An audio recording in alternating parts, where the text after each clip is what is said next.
So I received a comment from one of my longtime fans here, and they basically asked about sidechaining. So I thought, hey, why don't I do a quick tutorial on sidechaining?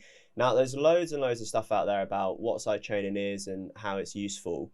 So I'm not going to really go into the theory of it. Everyone knows that you do need to sidechain some stuff, but you can actually use it as a pretty cool effect when producing music. Now, I put together this little beat so that we can essentially sidechain it. So there's no sidechaining going on at the moment. So let's just take a quick listen.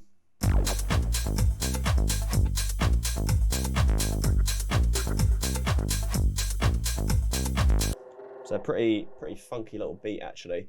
Sidechaining is actually really simple to do. So if you wanted to sidechain bass lines and kicks, the reason that you would do that is so that your kick can punch through, and then when the signal from the kick has stopped, it allows then the bass to come back through, and it just sits a lot more harmoniously. So if we just solo these two together to begin with, you can hear there's quite a lot of conflict between the kick and the bass, and that's exactly why we use sidechain compression, is to stop that. So the way that we do that is extremely simple. So you drag in a compressor and click on sidechain, and then you do audio from whatever your kicks are. So in my case, kicks. Now you'll notice the threshold is kind of set to 0 or whatever that number is, and we can actually still hear that there's no processing, because this GR, which stands for gain reduction, isn't being triggered at all. Now when we bring the threshold down, you can see that's obviously an example of some extremely harsh sidechain compression. We don't really want that. We don't need that. We just want sort of a little bit like that. Now the two are sort of dancing together a little bit nicely. So if we open up this view, you can actually see how the signal was being processed. So if we increase the ratio or bring the ratio down, you can see the difference there in terms of this signal here. Now, if we were to do things like increase, I'm actually just going to go ahead and not, so we can actually hear how the sound is being processed. If we were to, for example, increase the release, that is going to, well, increase how long it takes for the side compression to not be as active. I know that's horribly explained, but you'll hear it. So you can see here these lines are getting a bit longer, which means it's taking longer for the compressor to stop being active. And now we can see that this line here is, you know, a lot more sort of ferocious. The attack again is how quickly is the compressor enabled. So here it's going to be enabled immediately, and if we were to increase the attack, again it's not really doing that much. So let's not do that. So that's basically it. You don't really need to do a huge amount with sidechain compression, in my opinion, because if you've chosen good samples and you've got a nice bass line, they're going to be sitting together nicely anyway. What the sidechain compression ultimately allows you to do is just free up a little bit more space. Now, what we do want to do with sidechain compression is start doing some pretty interesting things with other elements within our track. So what I mean by that is things like the hats. Now, another really cool thing that we can do with sidechain compression is to create more groove within the actual percussion itself. So what I'm doing is I've grouped together my, this is essentially the rhythm here, so the groovy drums. Very, very groovy. Now, what we're actually going to do is we're going to sidechain compress the open hi-hat and also the kick drum. So what we're going to do, again, we're just going to follow exactly the same process as we did before, but we're going to sidechain the open hats, and we're also going to do the same with the kick. So open hat, and now you'll listen out to when the open hi-hat is triggering and changing this groove. So it's allowing more space for the hat, and it's giving it even more groove. Now we can increase the release a little bit. So it's kind of, we've got that almost the opposite of a crescendo. What is the opposite of a crescendo called?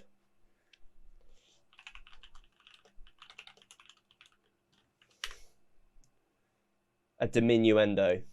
Thanks, Google. And we're also going to do exactly the same with the kick as well.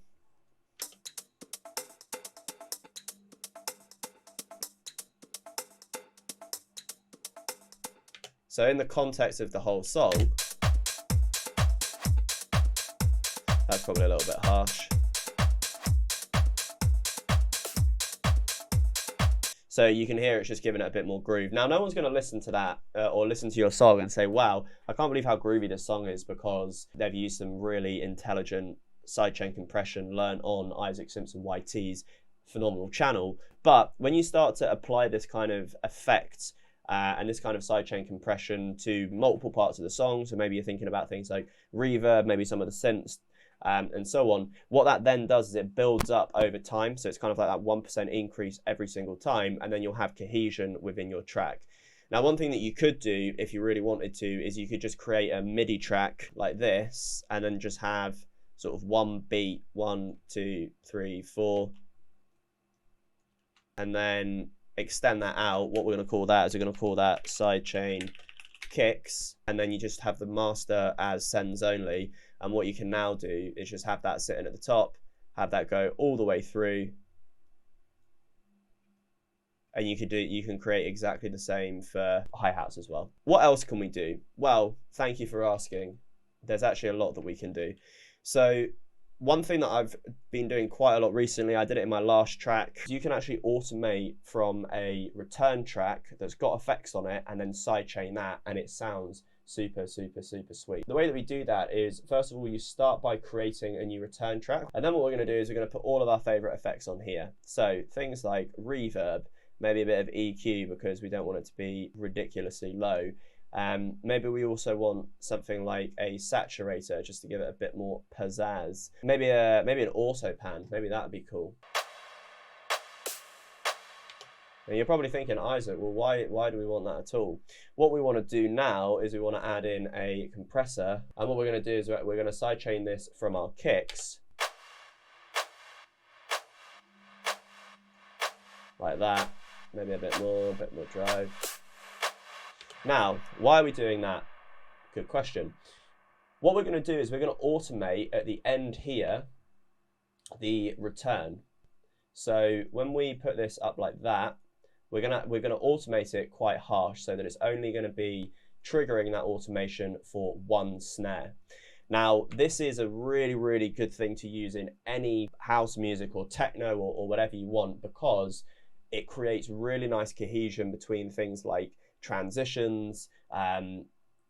It's a really nice tail when you're going into like the kind of the breakdown or whatever it may be. It just sounds really cool. So this is what it sounds like.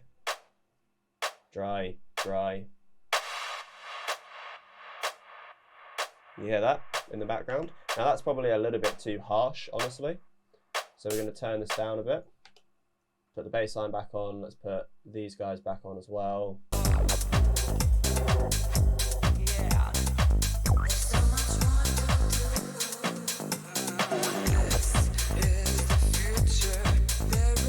So you can just hear it's created a really nice effect, and yeah, it just sounds awesome. One final thing that we can look into is a Hoover bass, I think it's called.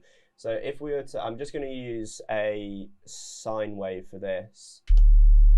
At the moment, what we've got is just a really lovely weighty sine bass. But to create that pumper effect, and by the way, this is the case across any instrument. It sounds really good with things like vocals. It sounds really good with kind of massive synths and that kind of thing. To create that pumper effect, again, just sidechain compression.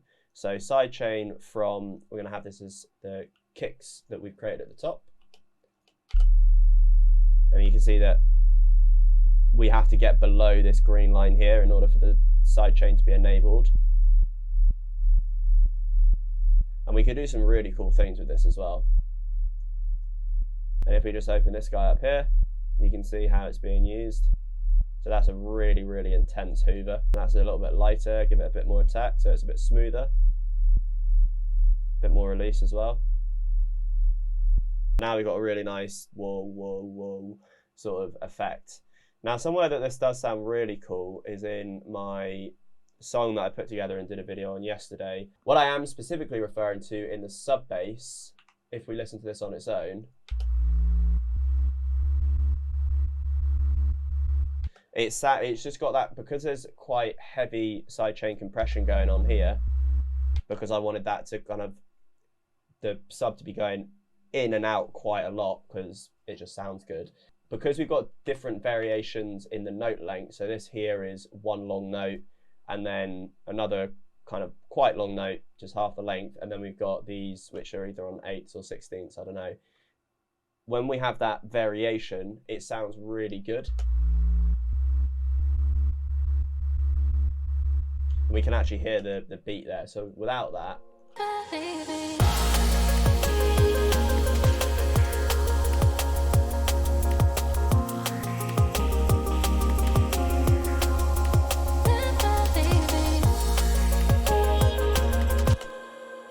you can hear that it's just, it gives the sub, whilst it's giving the kick room to do its thing and sound really, really sweet with the rest of the drums, it is also creating an effect within itself because of how heavily sidechained it is. So it's creating almost like a Hoover, that bass that we did before, and because of the different lengths of the notes, we get different variations. So that's just something to bear in mind. So yeah, I know that this is a bit of a quick tutorial. We haven't created a song, we've just really been over effects and that kind of thing. If you do have questions, please do feel free to leave them in the comments below. You know, obviously, as we've said this a few times, I think, but we're trying to create the greatest content that YouTube's ever seen, and we need your help to do so. If there are particular genres that you want me to have a look at, let me know. And yeah, again, have a great Christmas. I don't know if this is going to be the last video, but if it is, have a great Christmas and New Year. Thank you. Right there.